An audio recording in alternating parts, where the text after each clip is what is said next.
I want to bring on our next speaker now, who knows very much about this topic. Bill Wilkerson co-founded and led the Global Business and Economic Roundtable for Addiction and Mental Health for 15 years, pioneering mental health in the workplace. The Roundtable delivered its final report in 2011, but just like that, its successor was born and took its place. Bill is now Executive Chairman of Mental Health International. It's a not-for-profit corporation that he formed with colleagues to start to build connections between business and science to promote mental health in the workplace across international borders. Bill is now chairman of an unprecedented pan-European campaign called Targeting Depression in the Workplace. And some of the biggest employers in Europe have come forward at Bill's invitation to the roundtable, to lead the roundtable's experience here in Canada and to share that experience. In addition to his European work, Bill speaks regularly in the U.S. He's going to convene shortly the 5th U.S.-Canada Forum on Mental Health and Productivity later this fall. And with the CEO of the Royal, George Weber, Bill is co-chairman of the newly formed Kennedy Forum Canada, working with the family of late U.S. President John F. Kennedy to commemorate, through the Royal Ottawa, the 50th anniversary of President Kennedy's historic action in mental health. Ladies and gentlemen, please welcome Bill Wilkerson.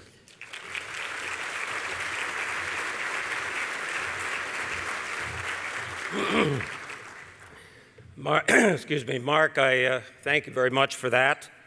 I speak with a throat that's a little raspy as I've been traveling, but having watched these films, this video, indeed it would be hard not to feel a little choked up about the human impact of these conditions and the courage and brightness and faith reflected in the eyes and expression of those we have just heard. I have 4 minutes. I'm going to make 4 points. First, as we've seen here, mental illnesses are part of the human experience, common in the mainstream. Second, each and every one of us, no exceptions, is genetically vulnerable, and yet those who suffer for so long often suffer alone, isolated and unsure of where they will lead.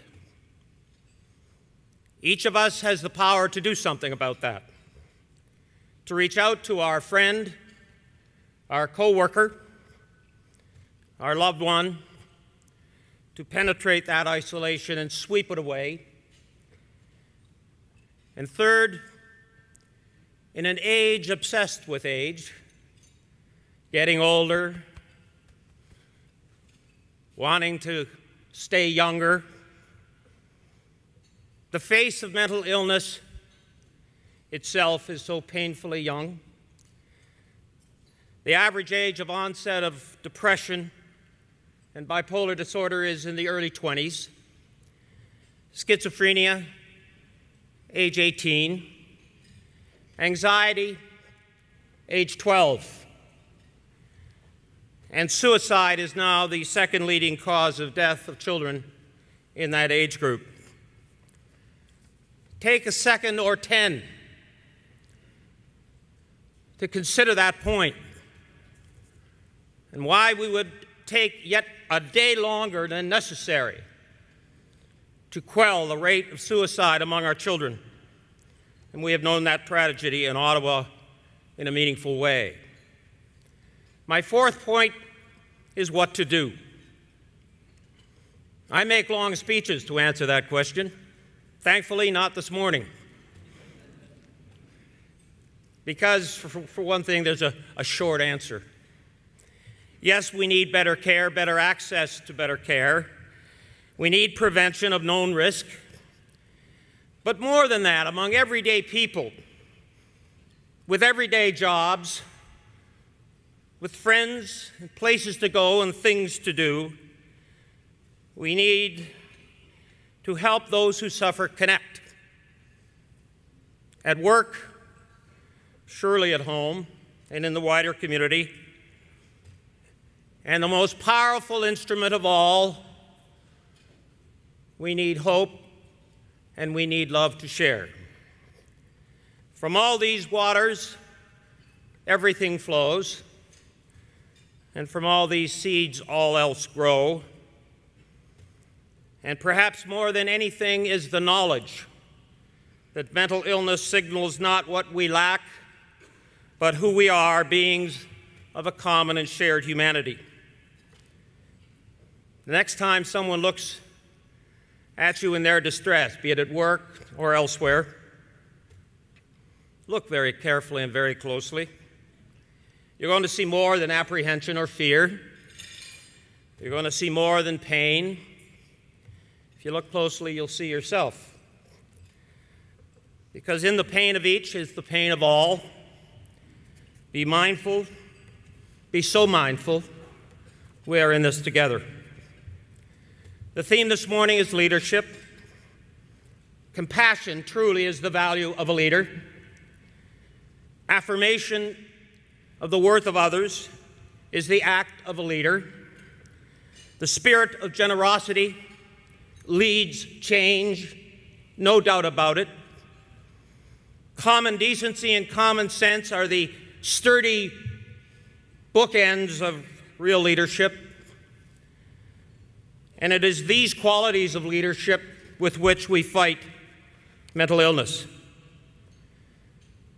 These are the shoes we wear if we walk with those who suffer, and for their lives, it will become better, their prospects brighter, their recovery speedier, connection.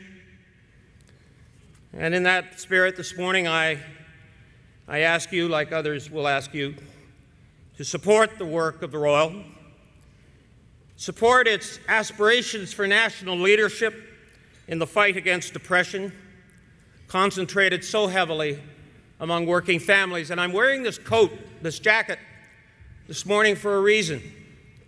This is the RCMP blazer, which I was proud of given when I completed a tour as sworn-in civilian member of our National Police Force for one reason: to help the management of the RCMP deal with suicide, and to help the management of the RCMP help those brave men and women contend with their own forms of distress and mental illness. So it is all of us. However strong and courageous we are with the physical self, all of us are vulnerable otherwise. The Royal's vision is to build a network on international scale and accelerate the recovery and treatment and knowledge around depression.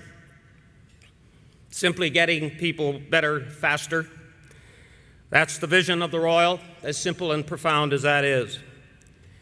So I close this morning by asking you to embrace that vision. I urge you, I plead with you, to become a leader for mental health, and in doing so, you will save lives. Be there a greater reason, I know not. In doing so this morning, name your names, as you heard earlier, to your neighbor, so he or she knows who you are and what you stand for. I do that myself. I am Bill Wilkerson. You know who I am, at least now. And are you with me, I ask you? And if you are, you stand with the millions who suffer, and you will help end their pain.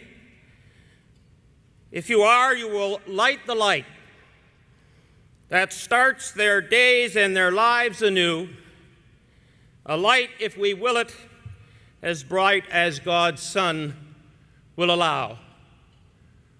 Are you with me to turn that light as bright as God's sun will allow? God bless you. Thank you.